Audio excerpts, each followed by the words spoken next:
Hello friends, एक बार फिर से स्वागत है आप सभी का आपके अपने यूट्यूब चैनल ESR क्लासेस में। फ्रेंड्स, आज की क्लास में जो हम डिस्कस करने वाले हैं वो रीजनिंग के बहुत ही इंपॉर्टेंट क्वेश्चंस या टॉपिक्स को कवर करेंगे जो आपके आने वाले एग्जाम 2023 के लिए बहुत ज्यादा इंपॉर्टेंट होंगे।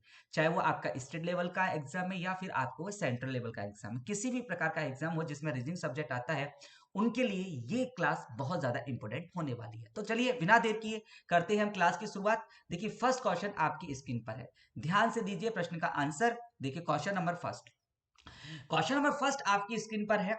नीचे दिए गए अक्षरों की एक श्रृंखला दी गई है जो कुछ निश्चित क्रम में है।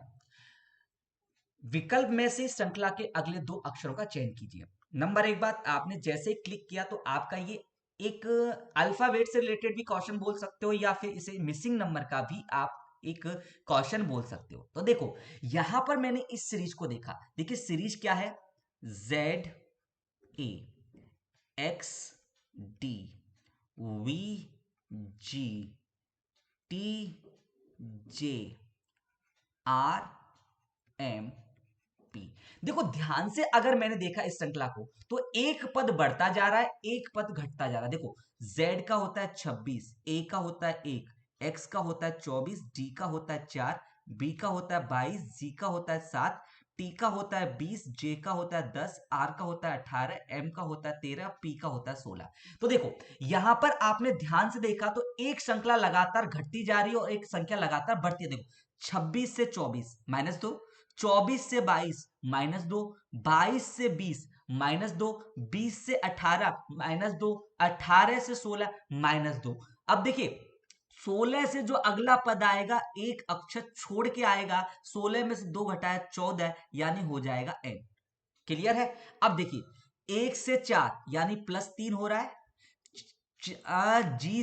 डी से जी यानी +3 हो रहा है, जी से जे यानी +3 हो रहा है, जे से एम यानी +3 हो रहा है। तो एम से +3 किया तो 13 और 3 कितने, 16, और 16 पे क्या आता है पी। तो यानी आपका जो आंसर होगा वो होगा PN। यानी कौन सा option, option B is the correct answer. बोलो बेटा, बात समझ में आई या नहीं आई? किसी को कोई परेशानी? जो आपका पहला तीसरा जो विषम अंक है उनमें आपका 2 का अंतर हो रहा है और जो सम स्थान वाले हैं उनमें +3 का अंतर हो रहा है। क्लियर है कि नहीं क्लियर? बोलो, बात समझ में आई कि नहीं? अरे reasoning is complete game of mind. जरा ध्यान से पढ़ो, कसम से बहुत मजा आता है इस सब्जेक्ट में। चलिए नेक्स्ट क्वेश्चन की ओर मूव करते हैं। क्वेश्चन नंबर 3 आपकी स्क्रीन पर है, ध्यान से पढ़ें। नीचे दी गई श्रृंखला में कौन सी गलत संख्या है, आपको ध्यान से लगाना है। श्रृंखला है आपके पास में 3, 3 के बाद में है 13, 13 के बाद में है 31, 31 के बाद में 58 और 58 के बाद 91 और 91 के बाद में 133।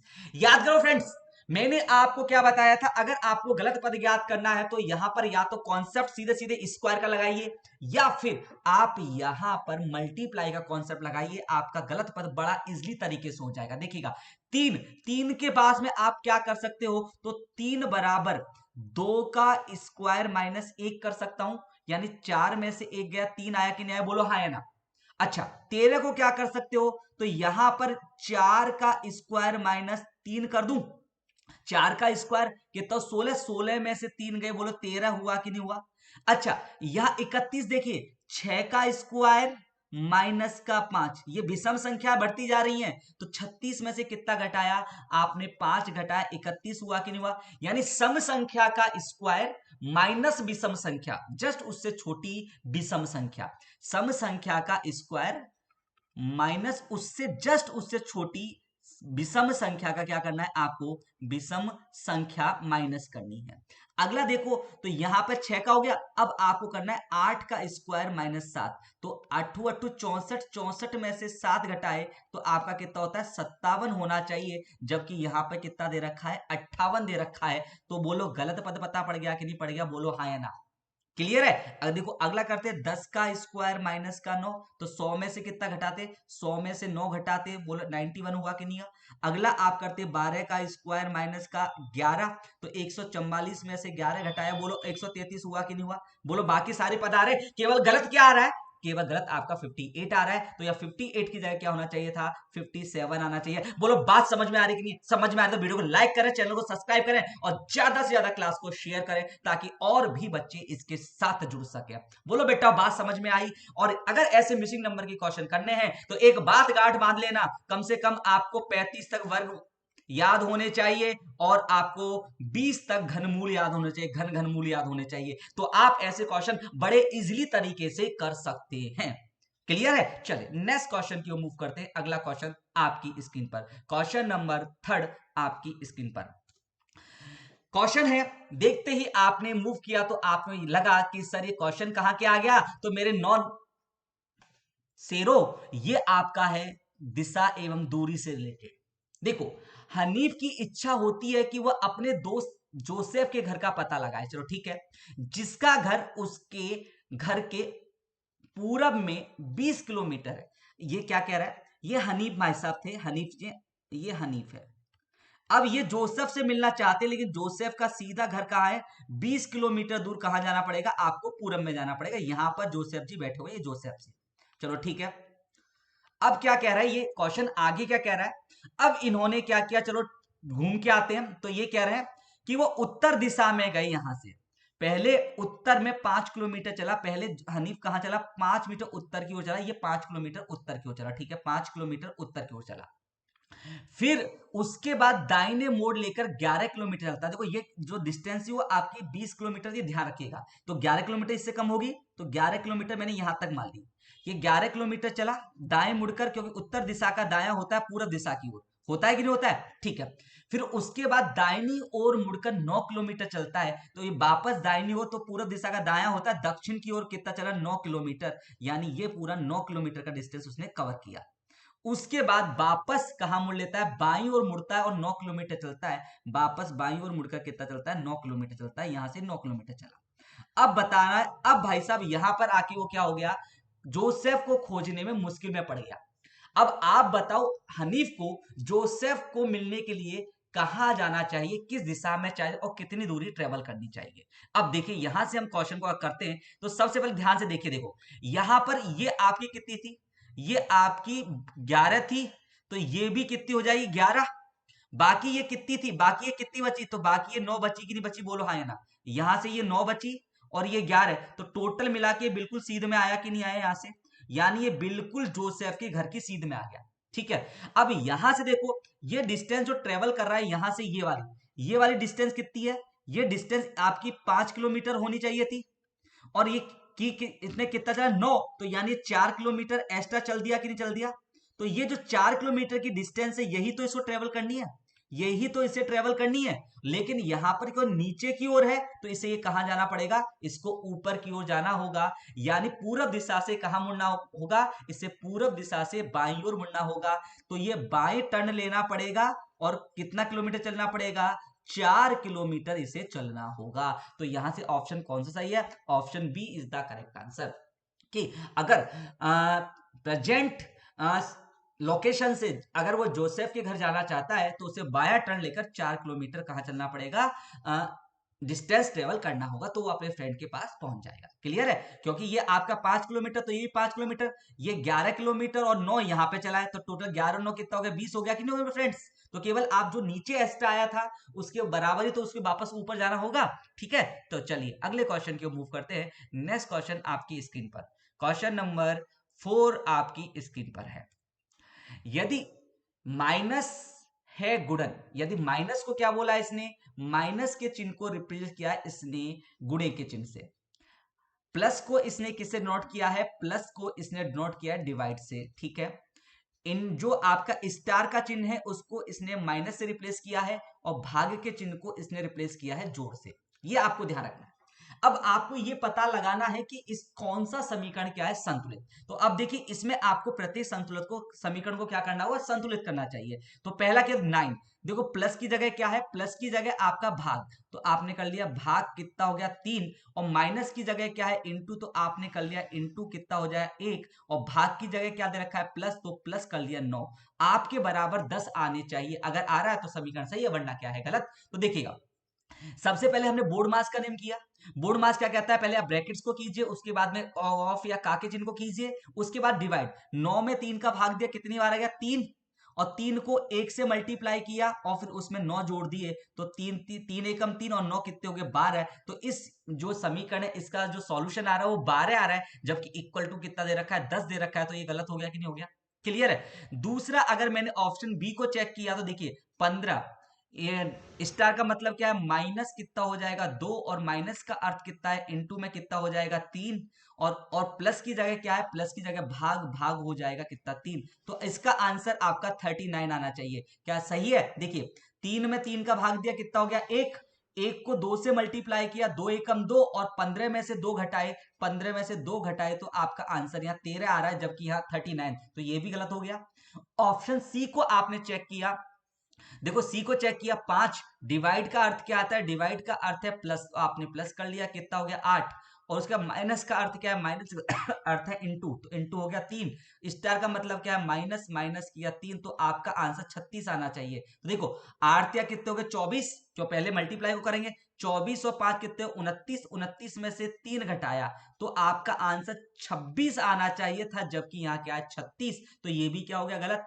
अब आप करते हैं ऑप्शन नंबर 4 को चेक, क्या अपना 4 सही है? देखिए 9, ठीक है, उसके माइनस का अर्थ क्या हो गया डिवाइड, और उसका भाग का अर्थ क्या है, भाग का अर्थ है जोड़, कितना हो जाए प्लस, यहां पे जोड़ का मतलब ये आपका प्लस हो गया 7, और उसके बाद प्लस का अर्थ क्या है आपका डिवाइड, कितना हो गया 7, तो यहां बराबर 64 होना चाहिए। देखो सबसे पहले 7 में 7 का भाग दिया, कितना हो गया 1, और यहाँ 9 को 7 से मल्टीप्लाई किया 63, और 20 में चिन्ह किसका है प्लस का, तो 63 कितना हो गया 64। बोलो बराबर आपको 64 दे रखा है कि दे रखा है? बिल्कुल दे रखा है। तो यहां से जो ऑप्शन होगा वो option D is the correct answer, कि दिए गए प्रश्न का जो आंसर होगा वो डी बिल्कुल सही आंसर है। बोलो बेटा बात समझ में आई या नहीं आई?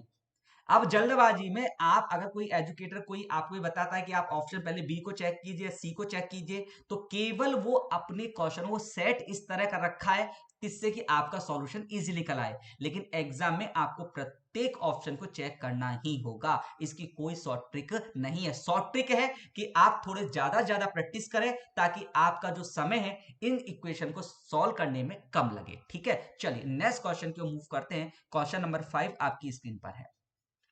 क्वेश्चन नंबर 5 क्या है, देखा तो ये शब्द मुझे ब्लड रिलेशन यानी रक्त संबंध से दिख रहा है। ए बी का पिता है, अरे ए किस क्या है, ए पिता है यानी प्लस किसका, बी का। अब बी का अभी तक आपको कोई जेंडर पता है, बी लड़का भी हो सकता है, बी लड़की भी हो सकती है ना, बेटी का भी पिता होता है, बेटे का भी पिता होता है। बी सी का भाई है, बी क्या है भाई किसका, सी का। अब देखो सी इसकी बहन भी हो सकती है और भाई भी हो सकता है, हो सकता है। डी ए की मां है, डी है वो किसकी मां है, ए की मां, तो डी ऊपर हो गया। बोलो हाँ या ना। अब प्रश्न को जरा ध्यान से देखना, देखो ये पूछ रहा है सी का, यानी सी कौन है रे, किसका, डी का। तो देखो डी का, ये इसका बेटा, बेटे का या तो ये बेटी है या बेटा है, तो आंसर या तो आपका पोता होगा या फिर आपका आंसर पोती होगा। क्या ऑप्शन में है? मां हो नहीं सकती। अगर ये पूछते डी का तो मेरा आंसर होता डी, दादी हो जाता, लेकिन ये किसका पूछ रहे, सी का पूछ रहे हैं, इसीलिए यहां पे पोता पोती ऑप्शन में नहीं है, इसलिए ऑप्शन कौन सा सही हो जाएगा, option E is the correct answer. बोलो बेटा बात समझ में आई या नहीं आई? बिल्कुल। अगर क्वेश्चन ये, अगर सर बी क्यों नहीं होता, अगर क्वेश्चन ये पूछता डी का सी से, उस केस में मेरा आंसर हो जाता दादी। क्या हो जाता, दादी। लेकिन इसने क्या पूछा है, उल्टा पूछा है, इसलिए आंसर हो जाएगा इनमें से कोई नहीं। किसी बच्चे को कोई परेशानी है तो प्लीज मुझे बता देना।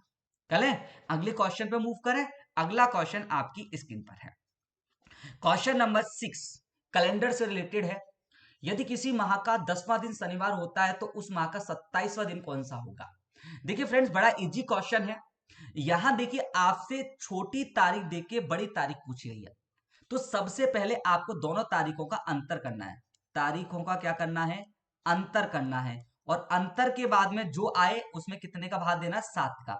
7 का भाग क्यों दे रहे हो, क्योंकि 7 दिन के बाद दिनों की पुनरावृत्ति होती है। ठीक है, ऐसा करने के बाद जो शेष फल आए वही तुम्हारा आंसर के लिए उत्तरदायी होगा। अगर बड़ी तारीख पूछी जा रही है तो शेष फल को क्या कर देना, प्लस कर देना, और छोटी तारीख पूछी जा रही है तो आप शेष फल को माइनस कर देना। देखो 10 तारीख देके 27 पूछी जा रही है तो आपको जो शेष फल आए वो शनिवार में क्या कर देना, ऐड कर देना, क्योंकि आपका दिया गया दिन क्या है, शनिवार है। तो देखो आपका अंतर कितना किया, 27 में से कितना घटाया, 10 घटाया, और कितने का भाग दिया, 7 का भाग दिया, तो 17 बचे।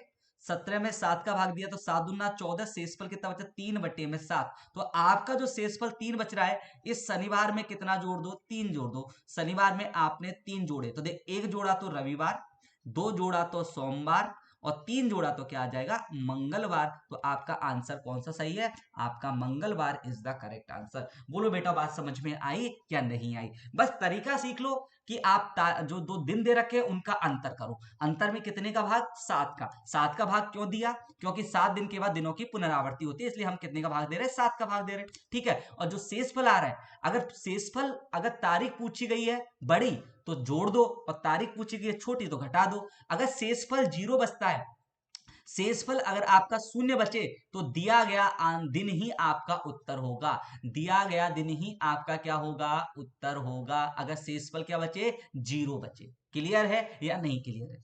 चलें अगले क्वेश्चन पर। चलिए अगले क्वेश्चन की ओर हम मूव करते हैं। नेक्स्ट क्वेश्चन हमारी स्क्रीन पर, क्वेश्चन नंबर 7 आपका इंतजार कर रहा है। क्वेश्चन नंबर 7 आपकी स्क्रीन पर।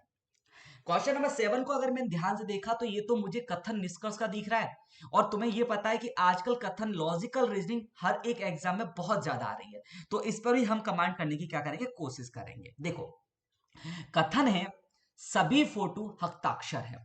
देखो यहां पर आपका फोटो है, किससे छोटा है, हस्ताक्षर से छोटा है। अब 12 भी किससे छोटा है, हस्ताक्षर से छोटा है। तो देखिए हम इसके डायग्राम बना, देखो आपका ये फोटो हो गया, आपका फोटो हो गया। फोटो किससे छोटा है, हस्ताक्षर से, तो आपने ये साइन कर लिया, ये आपने हस्ताक्षर का कर दिया। क्लियर है फ्रेंड्स, बोलो हाँ या ना?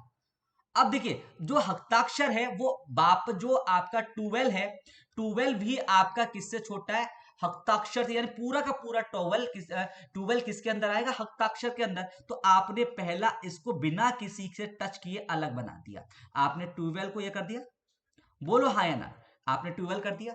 जैसे आपने ये डायग्राम बनाया, आप बोलो सर 12 और 42 में भी संबंध हो सकता है, यानी ये जो आपका सोच बन रही है आपकी नकारात्मक बन रही है, और आप बोलोगे सर इसकी सकारात्मक, उसमें संबंध भी हो सकता है। तो जो संबंध आप अपने मन से बनाते हो वो पॉजिटिविटी हमेशा सम के साथ दिया करो। तो यानी दूसरा डायग्राम कैसे बनेगा, देखो ये आपका हस्ताक्षर का हो जाएगा, ये आपका हस्ताक्षर का हो गया। अब देखिए ये आपका जो फोटो है, ये आपका फोटो हो गया, और जो ट्यूबवेल है वो इसको सम के कुछ के रिलेशन के साथ में क्या कर लेगा, ऐड कर लेगा। ये आपका ट्यूबवेल हो गया। क्लियर है कि नहीं क्लियर है? ये आपकी संभावना फर्स्ट बनी, ये आपकी संभावना सेकंड बनी। ये बिल्कुल निष्कर्ष क्या होता है, जो दोनों डायग्राम को क्या करे, सेटिस्फाई करे। अगर पर्टिकुलर एक डायग्राम को सेटिस्फाई कर रहा है तो वो आपका संबंध क्या कहलाता है, वो आपका संभावना कहलाता है, और सिंगल पॉसिबिलिटी कभी भी कंक्लूजन नहीं होती। देखो क्या कह रहा है, कम से कम, तो यहां कम से कम को हम बोलते हैं कुछ, कम से कम को हम क्या बोलेंगे, कुछ मान के प्रश्न का सॉल्व करेंगे। कम से कम को हम क्या मान के सॉल्व करेंगे, कुछ मान के सॉल्व करेंगे। तो यहां पर ये बोल रहा है कुछ 12 फोटो हैं। तो देखो क्या आपको 12 और फोटो में कोई संबंध नजर आ रहा है, यहां तो आपको ये संबंध नजर आ रहा है, इसके अकॉर्डिंग तो ये सही लग रहा है। लेकिन इस डायग्राम को अगर मैं देखता हूं, यहां पर फोटो और 12 में मुझे कोई संबंध नजर नहीं आ रहा, तो यानी ये आपकी क्या बनी, एक संभावना बनी, एकल संभावना। एकल संभावना कब होती है सही, जब उसे दूसरी नेगेटिविटी संभावना की क्या मिल जाए, सपोर्ट मिल जाए, तब मिलता है आइदर और। कहीं ऐसा तो नहीं लिखा कि कोई भी फोटो 12 नहीं है, अगर ऐसा होता तो आइदर और का केस हो जाता, लेकिन यहां बोल रहा है सभी फोटो 12 है। तो क्या आपको फोटो और 12 में या तो कुछ ही नजर नहीं आ रहा, तो सब कहां से सभी कहां से नजर आएगा, तो ये भी क्या है, एक बहुत क्षीण संभावना, कुछ ऐसा डायग्राम भी बन सकता है इस तरह का। तो ये भी एक संभावना है, वो क्षीण संभावना है, और संभावना कभी भी क्या नहीं होती, निष्कर्ष नहीं होती। अतः दोनों ही निष्कर्ष क्या है, गलत। तो और ऐसा कौन सा कह रहा है, तो यहां से आपने देखा तो ऑप्शन सी कह रहा है कि दोनों ही निष्कर्ष क्या है, गलत है। ये दोनों ही क्या बनी है, एक संभावना बनी है, और सिंगल संभावना कभी भी क्या नहीं होती, निष्कर्ष नहीं होती। बोलो बेटा बात समझ में आई कि नहीं आई? चलें अगले क्वेश्चन पर। चलिए नेक्स्ट क्वेश्चन की ओर मूव करते हैं। अगला क्वेश्चन हमसे क्या कह रहा है? क्वेश्चन नंबर 8 आपकी स्क्रीन पर है। क्या न्यायपालिका और पुलिस में त्वरित सुधार करने चाहिए? अब यहां तर्क दिया गया है कि तर्क कह रहा है कि हां, इसे शीघ्र न्याय मिलेगा और समाज पर अच्छा प्रभाव पड़ेगा। दूसरा, नहीं, और भी मुद्दे जिनका उच्च प्राथमिकता देनी चाहिए। अब नंबर 1 बात, तो कौन से तर्क से आप सेटिस्फाई हैं, पहले से या दूसरे से? तो देखिए, ये बोल रहा है कि न्यायपालिका और पुलिस में त्वरित सुधार करने चाहिए। त्वरित का मतलब होता है तुरंत। देखो, तुरंत जहां भी शब्द आया तो उसका जो आपको तर्क दिया जाना चाहिए बहुत ही स्ट्रांग होना चाहिए, तभी हम तुरंत किसी कार्य की शुरुआत कर सकते हैं। ठीक है, अब ये पहला कह रहा है कि नहीं, कह रहा है कि हाँ कर दो, इससे शीघ्र न्याय मिलेगा और समाज पर अच्छा प्रभाव पड़ेगा। तो इसका मतलब ये है कि प्रेजेंट जो अपनी न्यायपालिका और पुलिस प्रशासन है, उनसे जनता को कोई न्याय नहीं मिलता। क्या ऐसा है? मिलता है कि नहीं मिलता है? जिन केसों में, जैसे आप बलात्कार केस करते हो, उसमें त्वरित प्रभाव से आपका कार्रवाई होती है कि नहीं होती है? हाँ या ना? बिल्कुल होती है। तो ये इस त्वरित सुधार के लिए मुझे बिल्कुल एक स्ट्रॉन्ग रीजन नजर नहीं आ रहा कि आप मुझे कुछ और कीजिए, इसके आधार पर तो मैं इसमें त्वरित, यानी ठीक है हम सुधार कर लेंगे, जब हमें जरूरत पड़ेगी तो कर लेंगे, लेकिन तुरंत करने की हमें इस कि शीघ्र न्याय मिले और अच्छा प्रभाव पड़े, इसके लिए हमें त्वरित करने की जरूरत नहीं है। तो ये तो मैं शायद लेस देन 50% में से क्या हूं, सेटिस्फाई हूं। ठीक है, तो जो 50 से कम आप सेटिस्फाई हो तो वो आपका दुर्लभ तर्क माना जाता है, तो ये तो मेरे लिए प्रबल है नहीं। नहीं, और भी मुद्दे जिनका हमें प्राथमिकता देनी चाहिए। अरे देश की दो न्यायपालिका ही तो हमारी सबसे क्या है, कार्यपालिका। अगर देश के नागरिकों को न्याय और सुरक्षा नहीं मिल पाई तो फिर बाकी काम किस काम के? तो ये हमें बताना नहीं है कि हमें किसे उच्च प्राथमिकता देनी है, किसे नहीं देनी। ये इस न्यायपालिका और पुलिस में सुधार से कोई लेना देना नहीं है, इसलिए ये भी क्या है, ये आपका इससे रिलेटेड नहीं है। तो दोनों ही तर्क क्या है, प्रबल। तो ना तो तर्क एक प्रबल है और ना ही तर्क दो, तो इसलिए आपका ऑप्शन कौन सा सही है? Option C is the correct answer. बोलो बेटा, बात समझ में आई कि नहीं है? बिल्कुल मेरा बच्चा, क्लास में आपको ऐसे ही क्वेश्चन कराएंगे और देखते हैं आपका सिलेक्शन कैसे नहीं होगा। चलिए नेक्स्ट क्वेश्चन की ओर मूव करते हैं। अगला क्वेश्चन आपकी स्क्रीन पर, ध्यान से दीजिए और दीजिए प्रश्न का आंसर। क्वेश्चन नंबर 9 आपकी स्क्रीन पर है। सभी विषयों में मैं हमेशा समाजशास्त्र पढ़ने को वरीयता देता हूं। समाजशास्त्र बहुत रुचिकर है, अन्य विषय पढ़ने लायक नहीं है। कौन सी पूर्व धारणा आपके लिए इंपोर्टेंट है? यहां से कौन सी पूर्व धारणा निकल सकती है?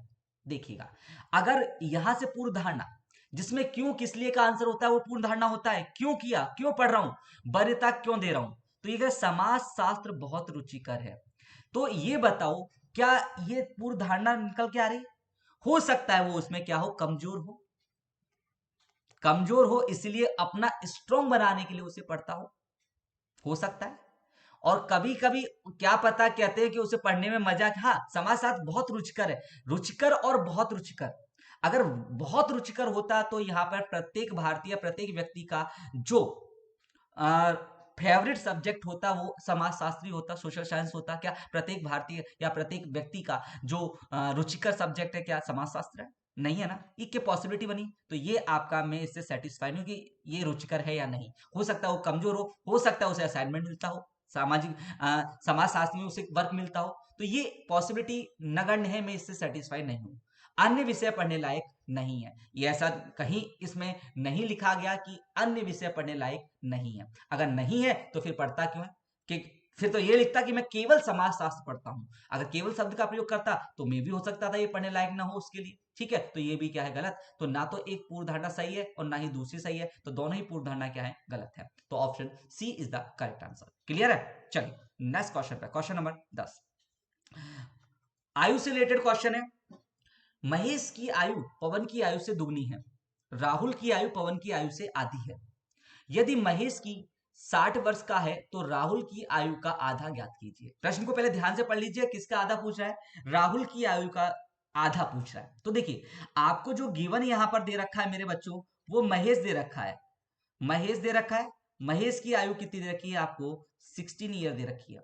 अब देखो महेश से रिलेटेड क्या है, महेश की आयु पवन की आयु से दुगनी है, यानी महेश की आयु है वो 2 गुनी किसकी आयु है, पवन की आयु है। तो अगर मैं पवन की आयु याद करूं तो महेश में 2 का भाग दे दूं, तो यानी पवन की जो आयु होगी वो कितनी हो जाएगी, 60 में कितने का भाग दे दूं, 2 का भाग दे दूं, यानी 30 हो जाएगी। जो पवन की आयु है वो 30 ईयर है। क्लियर है कि नहीं क्लियर है।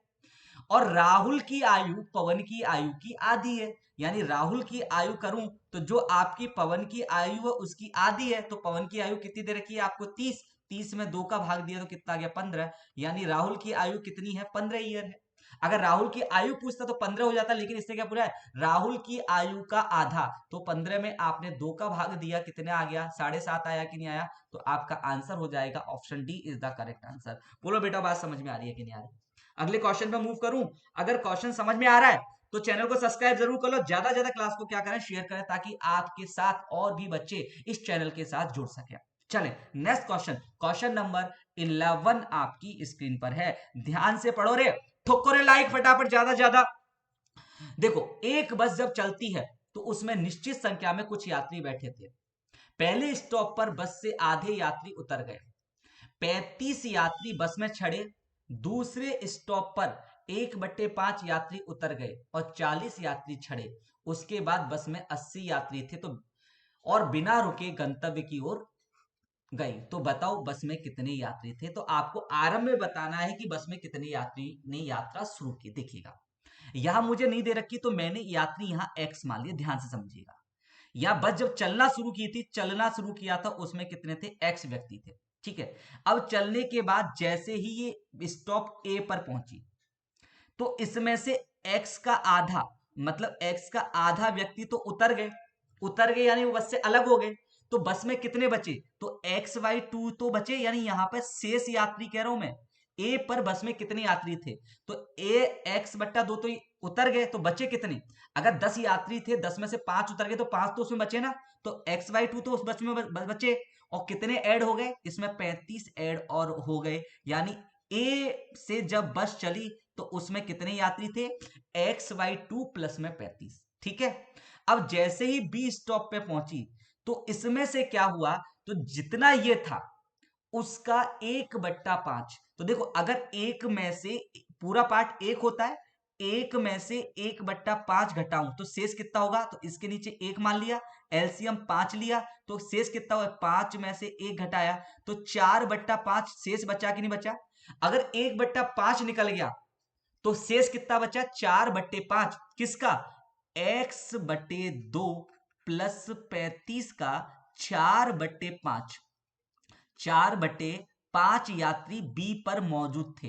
कब, जब 1/5 उतर गए, और इसमें कितने व्यक्ति और बैठ गए 40 व्यक्ति और बैठ गए, तब जाके इसका एडिशन हो गया, वो कितना हो गया 80 हो गया। क्लियर है कि नहीं क्लियर, बोलो बात समझ में आई। ये शेष बचे हैं कहां पर, आपके बी स्टॉप पर, जब यात्री उतर गए उसके बाद में। अब देखो यहां पर इसको सॉल्यूशन करें तो देखो 40 उधर जाके किसका हो जाएगा, माइनस का हो जाएगा, तो x/2 प्लस का 35, और इसका जो मल्टीप्लाई है वो 4/5 से हो रहा है ना, 4/5 से एक स्टेप और लिख देंगे, तो 40 उधर जाके माइनस का हो गया तो यहाँ पे 40 हो गया, ये संख्या मल्टीप्लाई में उधर जाके क्या हो जाएगी, उल्टी हो जाएगी, तो ये हो जाएगा x/2 प्लस का 35 बराबर का 40, तो ये क्या हो जाएगा 5/4 हो जाएगा कि नहीं हो जाएगा, बोलो हाँ है ना।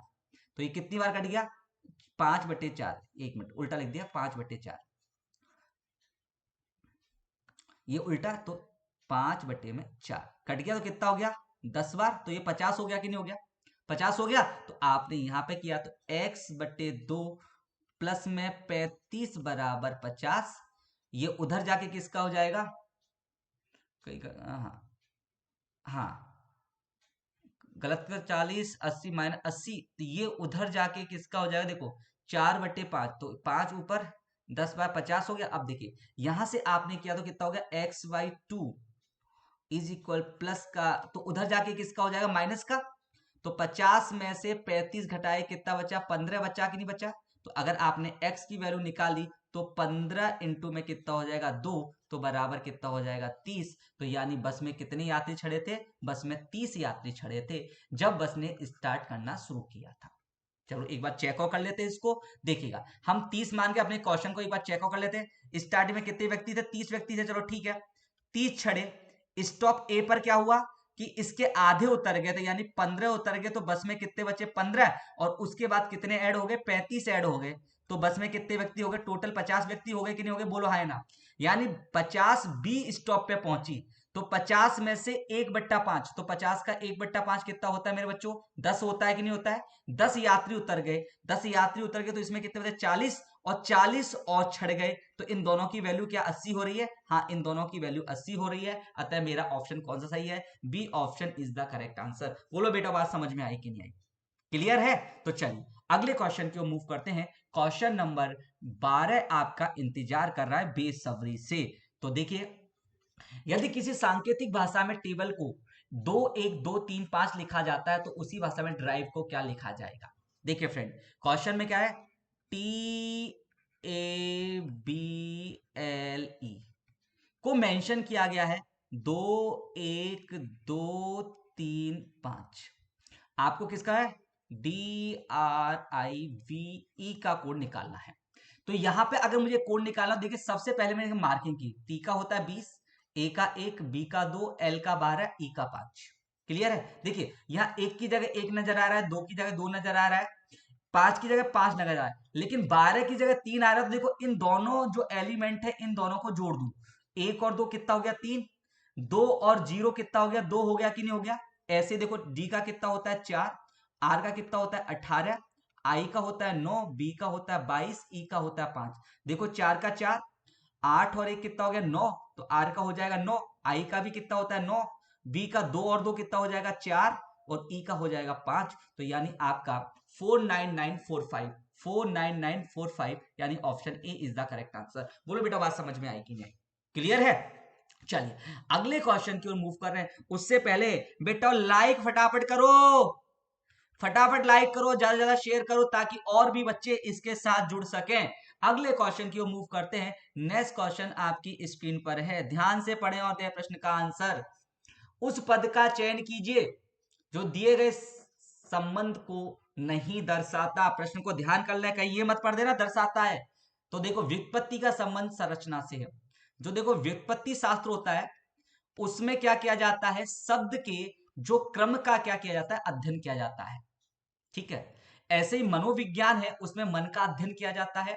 शरीर की रचना है, विज्ञान है, उसमें शरीर के बारे में रचना किया जाता है। पुरातत्व विज्ञान, उसमें पुरा अवशेष के बारे में अध्ययन किया जाता है। लेकिन दर्शन में भाषा का अध्ययन नहीं किया जा सकता। तो समूह से भिन्न है वो कौन सा है, आपका option C is the correct answer, कि व्युत्पत्ति का संबंध शब्द से, ऐसा संबंध दर्शन भाषा के साथ शो नहीं कर रहा। तो जो क्वेश्चन ने पूछा है वो option C is the correct answer. आज की क्लास का आखिरी क्वेश्चन, तो उससे करने से पहले उम्मीद करूंगा आपने क्लास को शेयर कर दिया होगा, और जिन्होंने अभी तक लाइक और कमेंट नहीं किया, कमेंट करके जरूर बताएं, और ज्यादा ज्यादा शेयर जरूर करें। 1 से 50 के बीच 5 से भाग होने वाली सभी संख्याओं और जिनमें एक अंक 5 आता हो को हटा दिया जाए तो कितनी संख्याएं शेष रहेंगी। देखो ये कह रहा है 1 से लेके 50 तक, क्लियर है। कौन कौन सी हैं, आपका 5 हो गया, 10 हो गया, 15 हो गया, 20 हो गया, 25 हो गया, 30 हो गया, 35 हो गया, उसके बाद में 40 हो गया, 45 हो गया, और 50 हो गया। ठीक है, ये 10 संख्या हो गई। ठीक है, होने वाली सभी संख्याओं, भाग होने वाली सभी संख्याओं, और अब इसके अलावा जिनमें एक अंक 5 आता हो। भाई 5 किस किस में आता है, देखो इसमें 5 है, इसमें 5 है, इसमें 5 है, इसमें 5 है, इसमें 5 है, और इसमें 5। इसके अलावा किसी में वो 5 में आता है, तो इसके अलावा 5 तो आपका भी 50 से ऊपर आना चाहिए, जबकि अपनी लिमिट कहा था 50 तक। तो ऐसी और कोई संख्या नहीं बची, तो टोटल संख्या कितनी 50। 50 में से आपने 10 को घटाया, तो आपका आंसर कितना जाएगा 40, यानी option D is the correct answer. बोलो बेटा बात समझ में आई कि नहीं। तो उम्मीद करूंगा आपको क्लास समझ में आई होगी। जो बच्चे पहली बार जुड़े हैं चैनल को सब्सक्राइब कर लें, और ज्यादा से ज्यादा अपने सोशल मीडिया पर इसे क्या करें, शेयर करें, ताकि और भी बच्चे इसके साथ जुड़ सकें। ऐसी क्लास आपको रेगुलर मिलेंगी। तो उम्मीद करूंगा आपका साथ यूं ही बना रहेगा। थैंक यू सो मच मेरे फ्रेंड्स।